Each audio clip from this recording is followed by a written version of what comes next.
Turning out to be another down day for the market, second straight day of weakness after some bit of green on Monday. But of course, Tuesday was the Nifty weekly expiry, which is why we saw a fair bit of volatility. Yesterday, of course, was a break, but we are back to volatility given the fact that it's expiry on the Sensex today, and that is something that could be really playing out. Another half an hour to go for trade, but we are now back around that low point of the day. So 25,522, that's where we were at. 25,515 happens to be the low point of the day. We are in fact round about that level itself, back to day's low, but we are moving in a 150 to 200 point range today. Of course, 25,679, that was the intraday high, but we've cooled off almost 150 points from the day's high. But the talking point is the broader end of the markets. That has kind of taken a sharp knock. The Nifty mid cap index is down by almost 1%. So it's the broader end of the markets where we are seeing quite a bit of a pain today. And if you look at the advanced decline ratio, it's extremely poor. 1:3. That's the NSE advanced decline ratio today. 697 advances to 2,211 decline. So portfolios not looking all that great today. You could say that fair bit of cut when it comes to individual portfolios. Looking at the sectoral picture, the Nifty Bank Index that was holding out in the green in the first half has of course succumbed to selling pressure. It's down 0.5%, 57,550, holding on to that level. But in terms of the other movers, most of the sectors are trading in the red, led by the metal pack, which is of course being dragged down by a sharp knock on shares of Hindalco.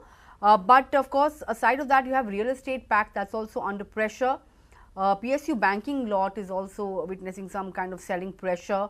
Pharma also in the red, and so is FMCG. But what's holding out is IT, that's gaining almost 0.5%, and autos as well, seeing some bit of green after the weakness that we have seen in recent times. In terms of the individual movers then, Asian Paints, of course, it is gaining in trade. In fact, 5% up move coming in on Asian Paint, and that's largely because of what's happened at Grasim. Birla Opus CEO has quit, and of course post that you've seen some bullish notes coming in from Jefferies, wherein they have I think it was Nomura, not Jefferies, yes, Nomura, that has upgraded the stock in the aftermath of that. So yes, that stock is up 5%, although the sense is across the industry and the analyst community that the worst on the competition front in the paint space may be over. I think which is why we are seeing green ticks across the paint universe, be it Asian Paints or even Berger Paints. Reliance Industries, although the markets are weak, but Reliance is providing good support to the Nifty. It's up 1.5%. So that's kind of capping the downside on the Nifty. But as we speak, we are looking at violating the 25,500 mark as well. And once that happens, that won't be great, because 25,500 was being looked upon as a good support level for the Nifty. Tata Consumer, Indigo, M&M, Wipro, these are some of the other movers. On the flip side, you have Grasim, of course, on the back of this development at Birla Opus. That stock is has taken a sharp knock. It's down 6%. Hindalco is the other one. Novelis, of course, there's been some fire at one of its plants, and that would of course put the numbers in disarray, and one of its projects will have higher costs involved, which is why we are seeing Hindalco taking a sharp knock. Power Grid extending weakness. Eternal also in the red today. Eicher Motors, Bajaj Finance, Bharat Electronics, ICICI Bank, a lot of these stocks are trading in the red, and as we speak, it's almost a 100-point cut on the Nifty at the low point of the day. But to understand where we are headed from here, are we seeing some kind of fatigue after reclaiming that 26,000 mark? Is this a healthy correction, and should one be looking at accumulating and getting into the market at these levels? Let me get on board Rakesh Vyas, who's the CIO and portfolio manager at Quest Investment Advisors. Rakesh, lovely chatting with you this afternoon. Thanks a lot for joining in. Given how the markets have really been oscillating, do you think it's the global risk that's playing out, given the fact that there's hardly any substantial update with respect to the India-US trade deal, or do you think some domestic factors are at play and perhaps it's a sell on rise situation that's playing out and people are booking profits. What is your sense? Thank you so much, Nandita, for inviting on the show. Okay, so if you see in last almost couple of months, we have seen some recent rebound in the market in general, which was on the expectation of a strong rebound during the festive season in terms of consumption. So a lot of sectors have played out well. You are right in the sense that US-India tariff negotiations are still ongoing.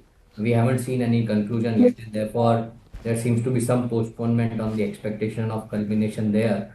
But in general, markets are actually taking a breather given the fact that some of the corporate earnings haven't been as strong as that was anticipated. But I think as you move into the second half of this fiscal year and FY27, lot of the actions that either the government or the RBI has taken in terms of improving the disposable income and therefore the discretionary spending of the customer will probably come into foray. Also, I think with this strong demand coming through from the consumption side, uh, credit demand as well as the manufacturing demand from the private capex will also probably work well.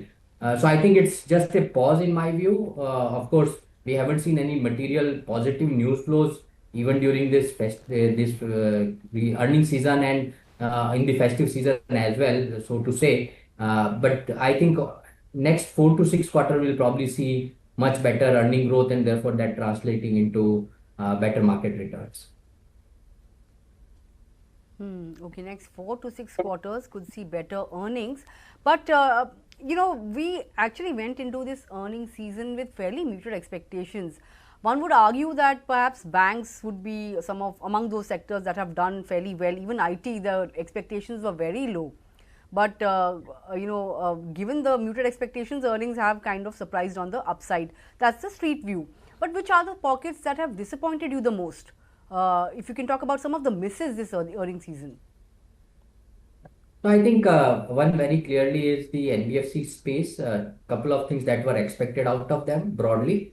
One was improvement in the margins because a large part of their asset is mostly fixed price, and therefore the benefit of repo rate cuts over last 8 to 10 months would start to reflect into their cost of fund, and therefore margin expansion. That doesn't hasn't played out very strongly. And second also is the asset quality itself. So earlier we had challenges in the asset quality from the MFI sector, but we are also now seeing some of it percolating. So MFI probably has seen the bottoming out or peaking of the distress, but I think as you are moving into the secure lending side, especially on the HFCs, etc., which is where some specific locations which are deeply impacted by the US tariffs, which is either in the gems and jewelry or the Hmm. textile sector, are seeing increased delinquencies and the fear thereof. And therefore, that is one pocket which has not done extremely well.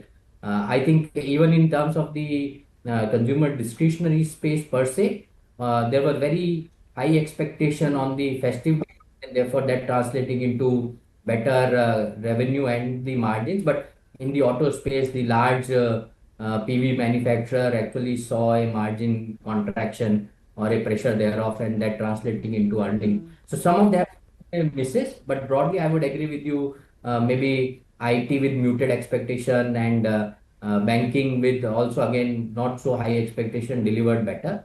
But rest of pack there have been misses as well. Hmm. What about insurance? Of course, so with the removal of GST, there were concerns about input tax credits, etc. And even in terms of commissions for general and health insurance, there was news flow today that perhaps the commissions would be cut to platforms like PB FinTech. So, how are you looking at this entire space within the BFSI universe? So let's come to the positive aspect first in terms of insurance. I think Hmm. given that GST rationalization has come through, it will probably propel demand because it is becoming more affordable for the consumer.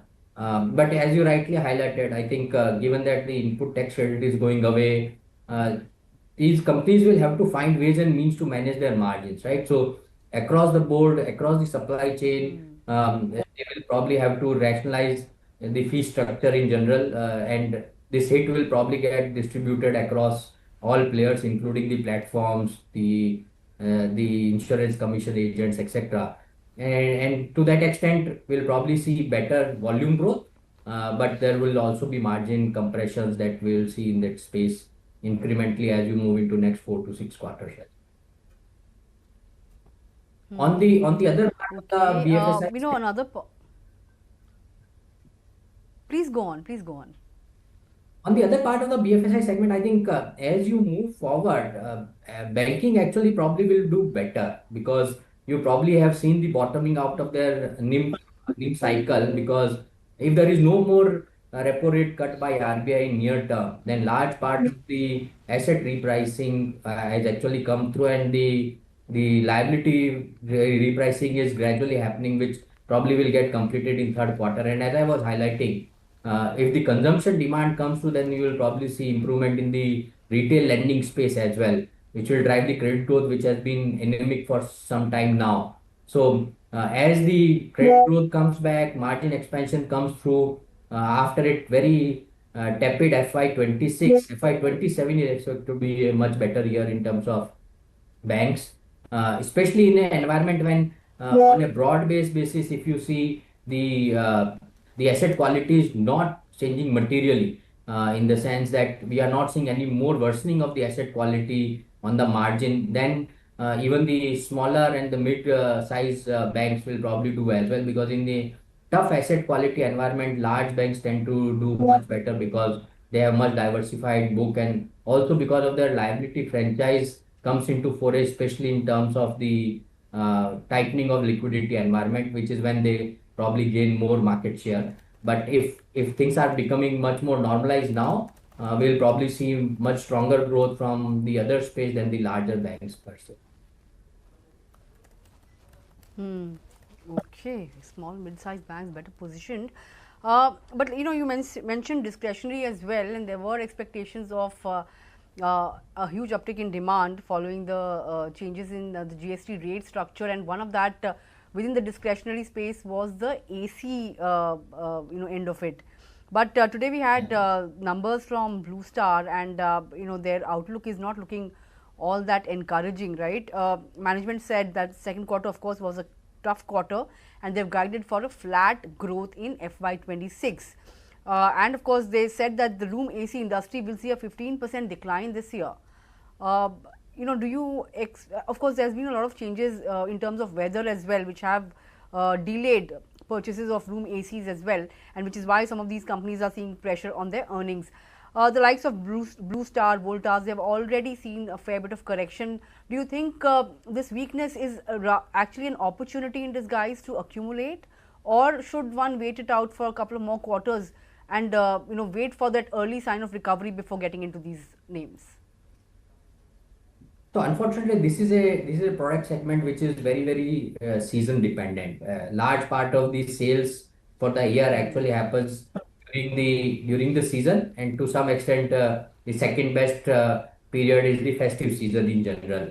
So of course, with the GST rate rationalization, the product prices have come down meaningfully. But as you were also highlighting, I think the season or the weather has been slightly more unpredictable, with rains still coming through for a long period of time. If you see, normally this is the period when you probably have the second highest temperature ranges in the October, that we haven't seen this year as well. Therefore, there is a propensity for the customer to postpone their demand, because they realize that this GST rate reduction is something which is more permanent in nature, and therefore they will probably wait out for the season to play out, and much closer to the season they will probably go and buy these items. But on a structural basis, I think we are still in a phase where AC and some of these discretionary items will probably see much more demand traction coming through, because as I was highlighting, customers now have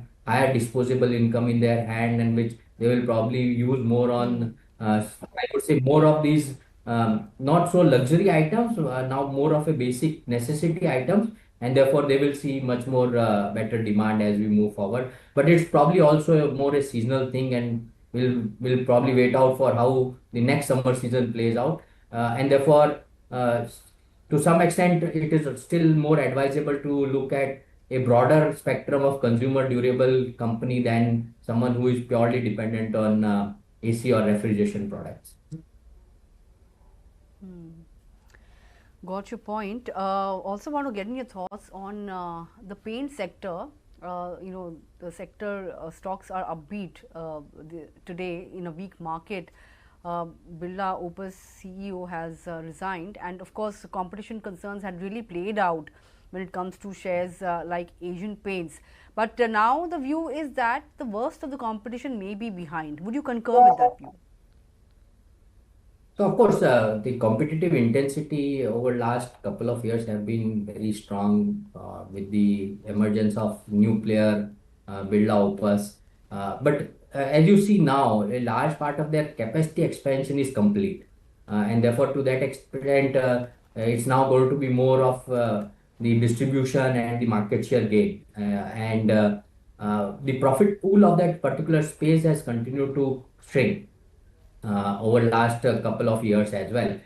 My only concern is that although two things, one, CEO resigning obviously is some bad news, but I think as an institution, I would still believe that they have high institutional capability, and therefore to some extent they will be able to recoup that loss because they have a very strong management team. But also in terms of the competitive intensity, with JSW now acquired Exxon Nobel, I think we will probably see again a large business house becoming more aggressive in its space to gain more market share.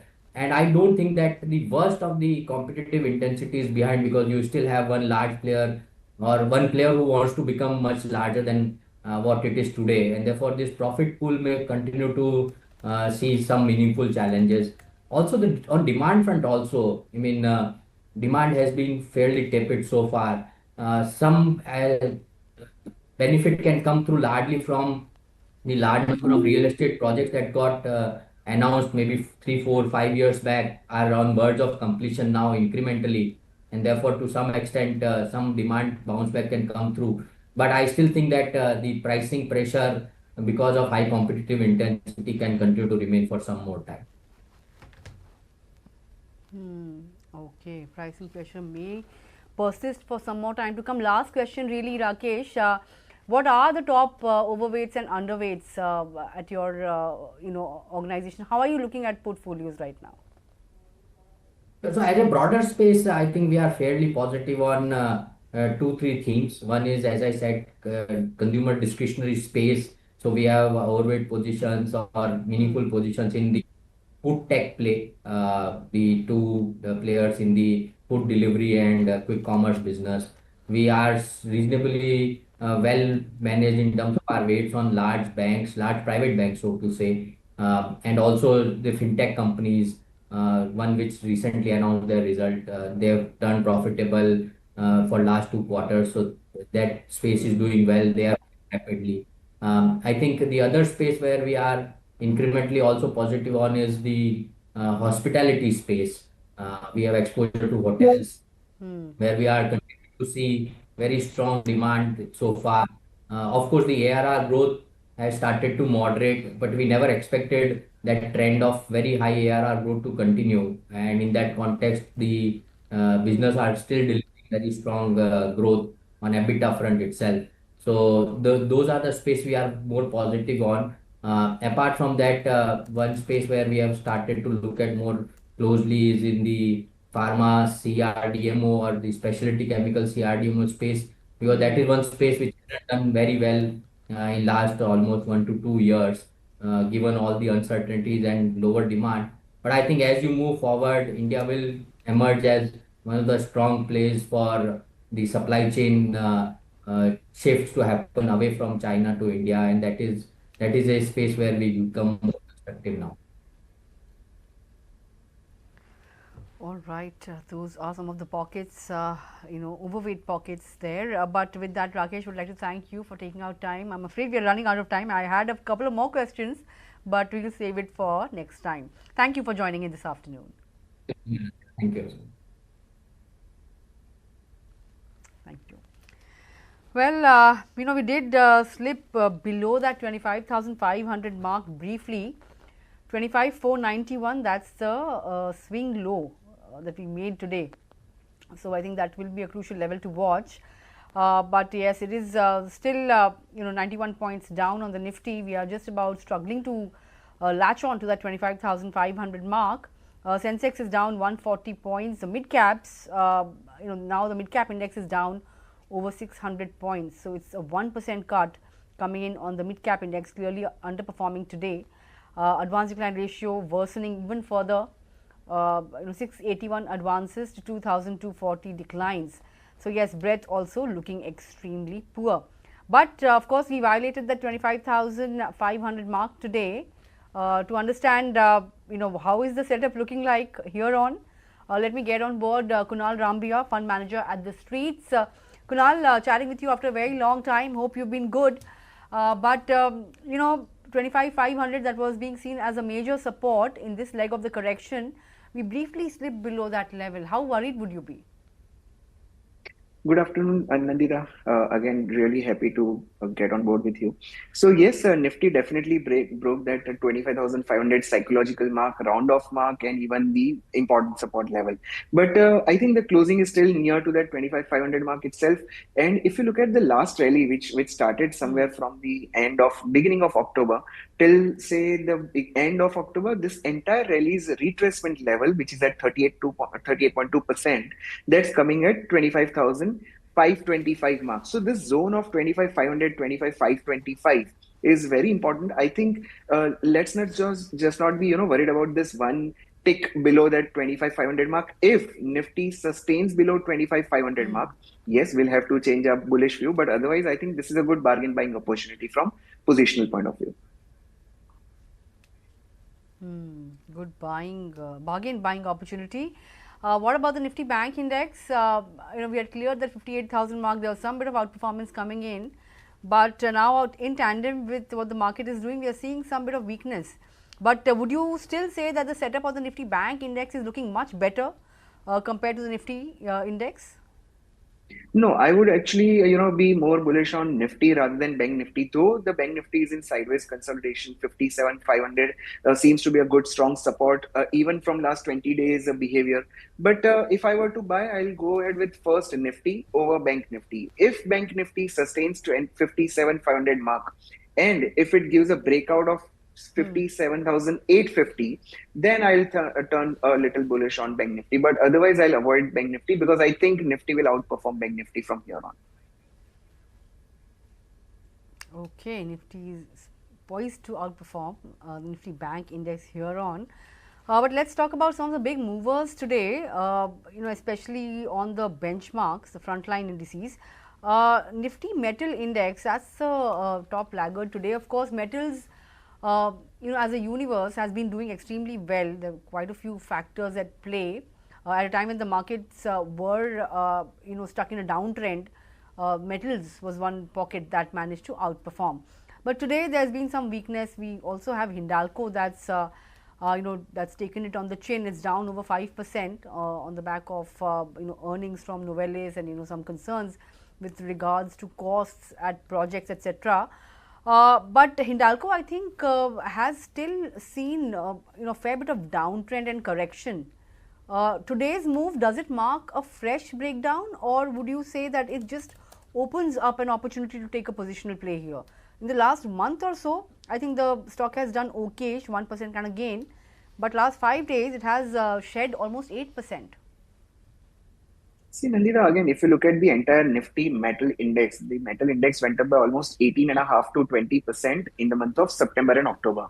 What we are witnessing right now is a bit of a correction, but this is not the correction of the the ongoing major rally. I mean, it's not the downturn of the ongoing major rally. It seems to be like a small correction before it resumes its rally. But yeah, Hindalco, on the contrary, a gap down opened, and certainly it is significantly lower. But again, if I were to look at the volume activity, the day's behavior, look at the low where it has made, and right now it's trading at, I'm absolutely comfortable. If Hindalco stays above 755, 760 zone decisively for next 2 to 3 days, I think this can be a good bargain buying opportunity again.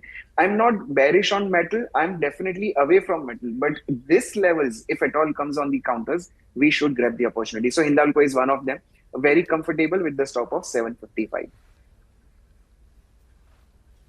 Okay, the stop of 755. That's on Hindalco. But just about a minute to go. I know it's a bit late in the day, but in terms of a BTST call, did you have anything in mind? Absolutely. Two counters to watch out for. First is Bombay Stock Exchange BSE. In last 2 days, we saw the correction, and see last 15-20 minutes behavior. This counter is showing significant volumes with good turnaround. So I think with the stop of days low, which is 2400, one can go long, and the targets can be 2600 to 2650. It's a positional call. And the second is IMFA, IMFA. Now post result, which turned out, which was really good, the counter is showing some bit of correction down by around 8%. I think with the stop of 1100, one can buy IMFA also, and the targets can be 1250 to 1300 levels. Both are positional levels. All right, those are the stocks as positional plays. All right, we just have 5 more seconds to go for the markets to shut. I just want to take stock of some of the movers on the benchmarks and the mid cap end of the markets. We have Asian Paints obviously up 4.5%, top Nifty gainer. Reliance Industries a close second. Good session for Reliance Industries in an otherwise weak market. A 1.5% gain on shares of Reliance Industries, just a shade below that 1500 level. Ultratech Cement, I think that's up somewhere around 1% or so. M&M brokerage notes came in after numbers, and the stock clearly up 1%. Of course, it has also exited its stake in RBL Bank. So that's why it was in focus once again. Interglobe Aviation, Forex hit, but otherwise good numbers barring that. So that stock was up almost 1%, although it did cool off from the session highs. Some of the tech names doing well today as the Nifty IT index ended in the green. TCS, Tech Mahindra are some of the ones that I could spot right now. You also have the likes of Maruti and Tata Motors doing well along with an M&M. Trent is also in the green today, up 0.5%. But SBI is another one that's up 0.5% or so. In terms of movers on the negative side, you have Grasim 6.5%. Hindalco up down 5%. Eternal continues to see some bit of profit taking. That stock is down almost 3%. Eicher Motors, Bharat Electronics, Bajaj Finance and Jio Finance are down, and so are some of the metal and other names, power names like NTPC, Coal India. These are all down in trade. Even the likes of Max Healthcare are down. But looking at some of the movers on the positive side, let's focus on the positives now. Kunal, Reddington, that's one stock that was up somewhere around 14-15% last time I checked, on the back of strong numbers, and analysts are expecting a target of 370 or thereabouts on the stock. The stock is quoting at somewhere around 288 or so, sub 300 levels, but given the kind of momentum we've seen in the stock, of course after today's move, the stock is giving a 4% gain on a monthly basis. But after today's move, could 300 be in the offing in the next couple of sessions? See, Nandita, this counter is overall in trend since 2020, marking this last 6 to 7 months aside. I think it was absolutely trending counter. It's been in sideways consolidation since May 2025. It's been around 8-9 months now. Support at around 250 levels, resistance at around 310 levels. Certainly, it's worth buying. So, there are generally two types of corrections in the market. One is time and the second is price correction. Reddington is, I think, passing through that time correction where zero returns are offered in last 6-7 months. I'm absolutely comfortable with this counter. We are holding it in our portfolio. If someone is willing to buy with the stop of 250, which is the recent bottom, one can definitely initiate the fresh entry. Any trigger about 310.15 can open the doors till 345, 350. So it's a thumbs up on this counter. Okay, that's the view on a Reddington, bullish view there. But talk about EPAC Durables, that stock was down 10% on the back of a loss reported in the second quarter. It's the higher expenses that weighed in on the quarterly show. Stock is close to 52-week lows, and if you look at the YTD chart, it's looking extremely bleak.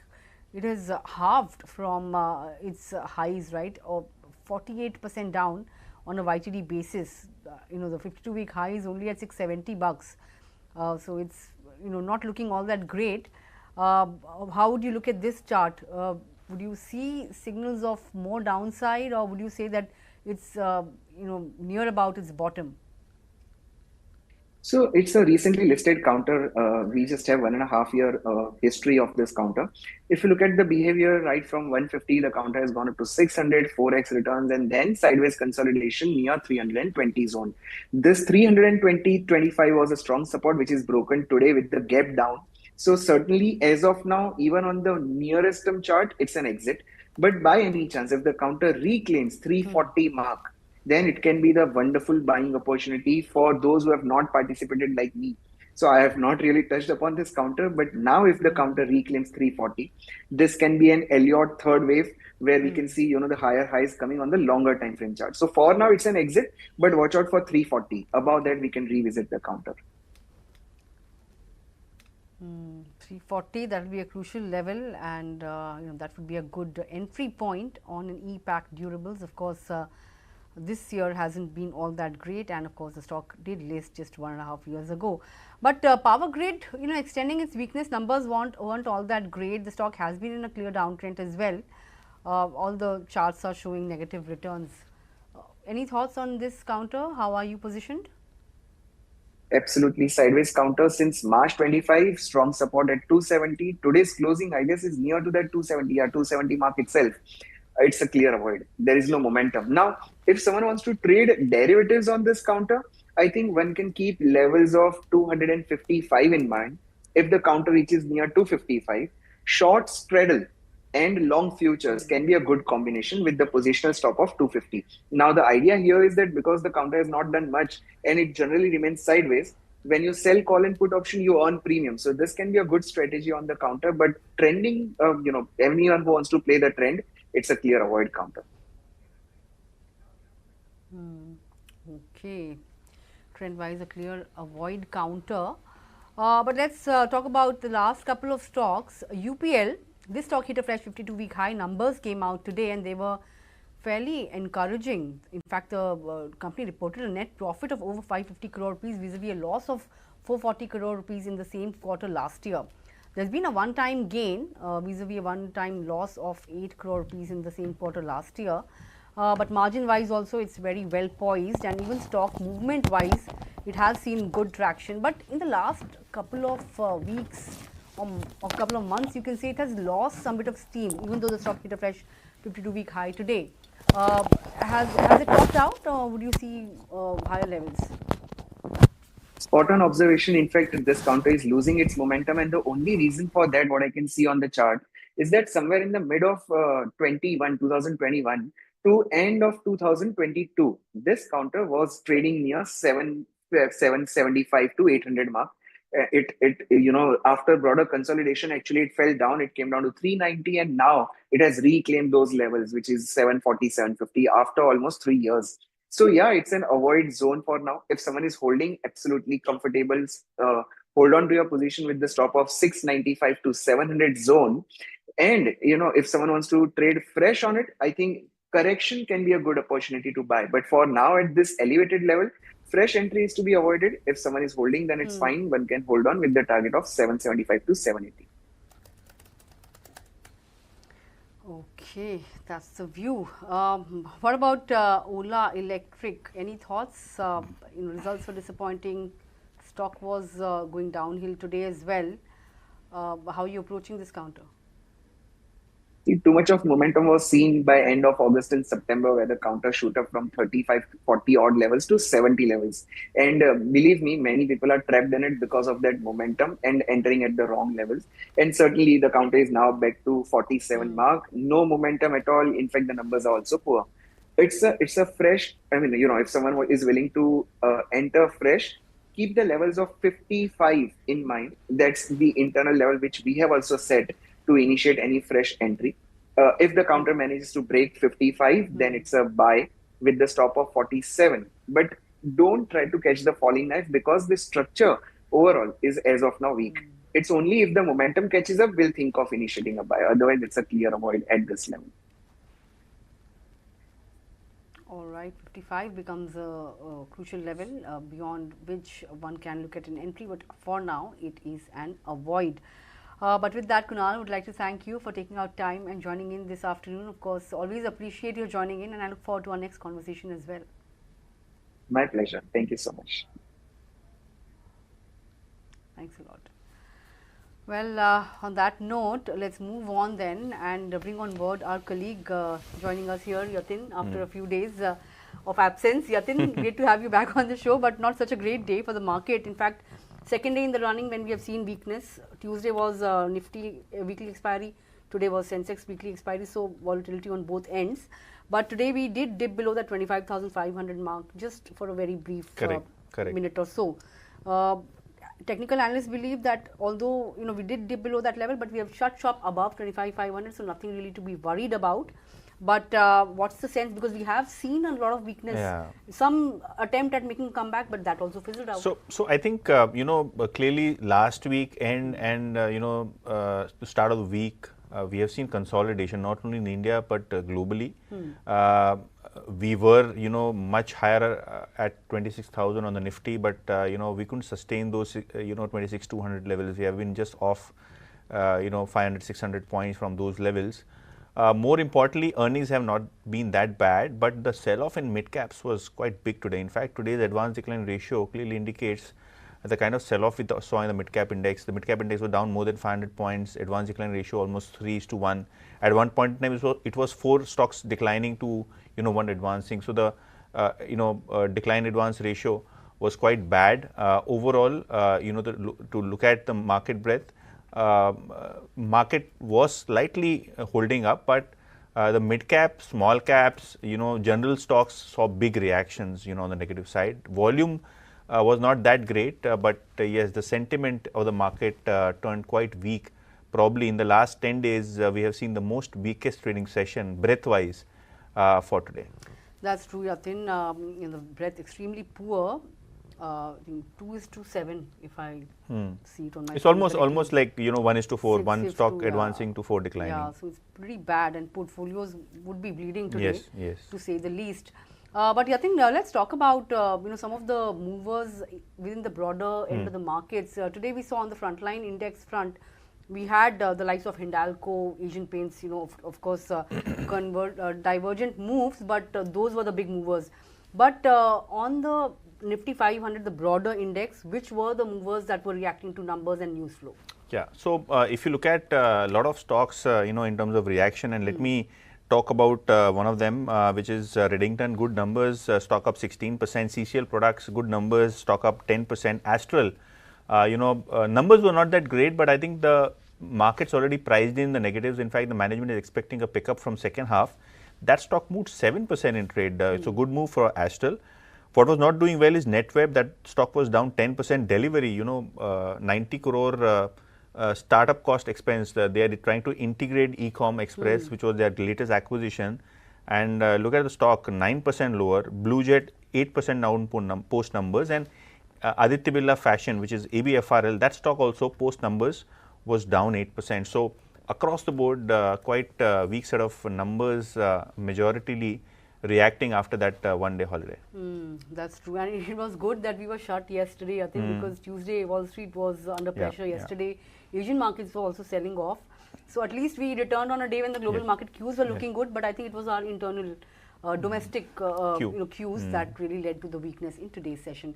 But let's shift focus and talk about stocks that are on our radar this afternoon, starting with Grasim.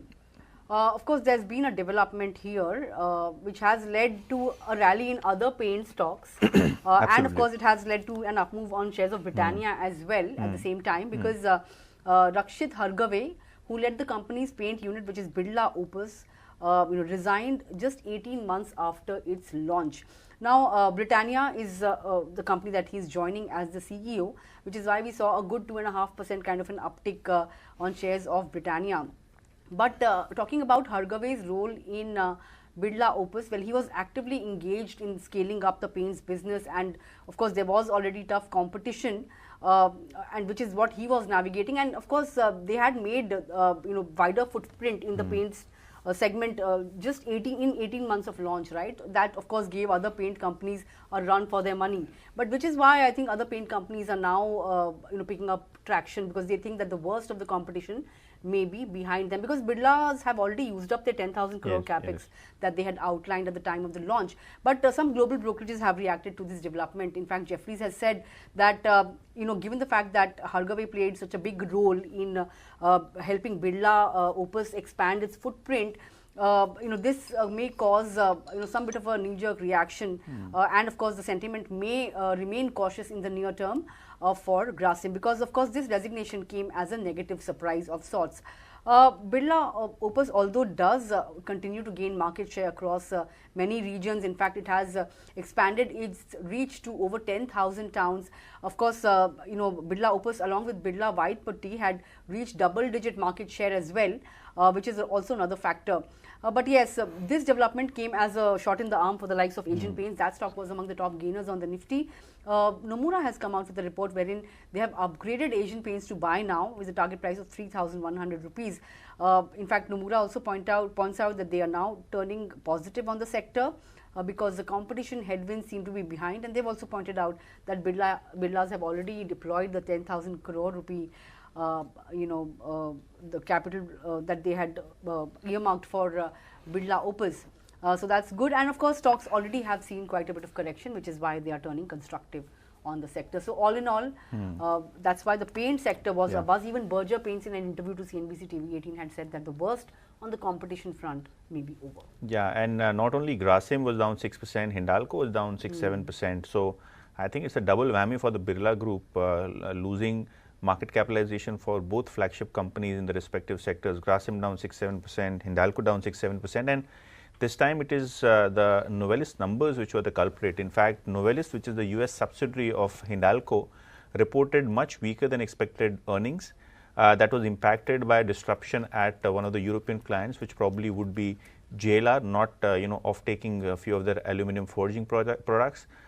We have a temporary disruption because one of the plants caught fire, because of which there will be some restarting costs. In fact, the company expects that FY26 cash flows will be low by nearly $650 million versus earlier expectations. Not only that, we have the Oswego plant capex, that might increase significantly. Beg your pardon, Bay Minette plant, wherein the capex has been increasing continuously. So multiple fronts wherein Novelis missed earnings, and the management commentary was also not great. In fact, the investors did not appreciate the impact on cash flow as well as the higher capex that the company has announced versus previous estimates, and hence the stock was down almost 7-8% in trade today. That's true.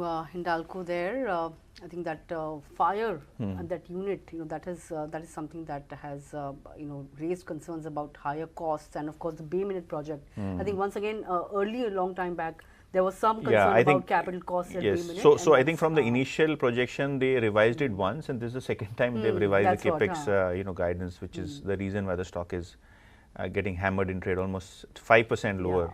Intraday it went as low as 7-8%. That's true.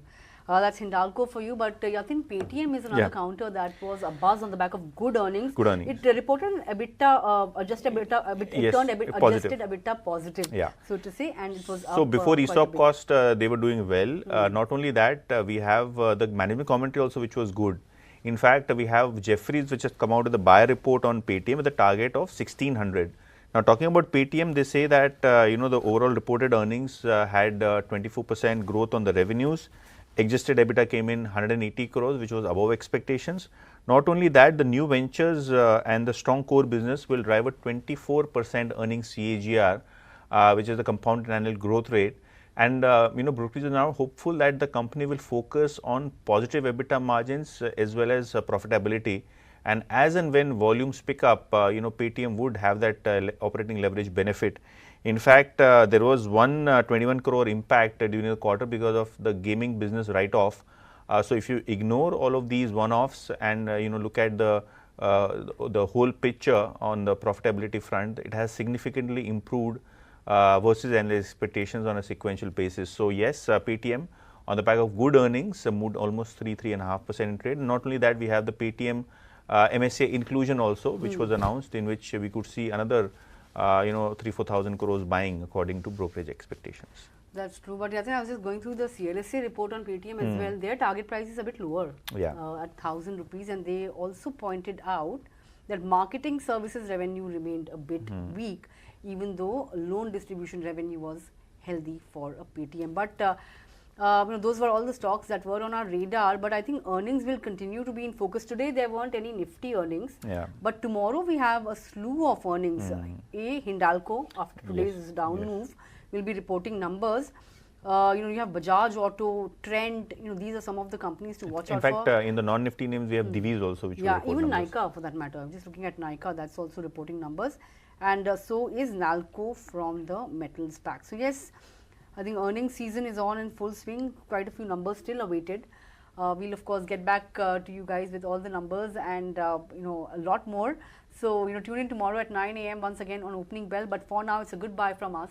Thanks a lot for tuning in. Stay tuned to Moneycontrol for all your other news and updates, and have a great evening.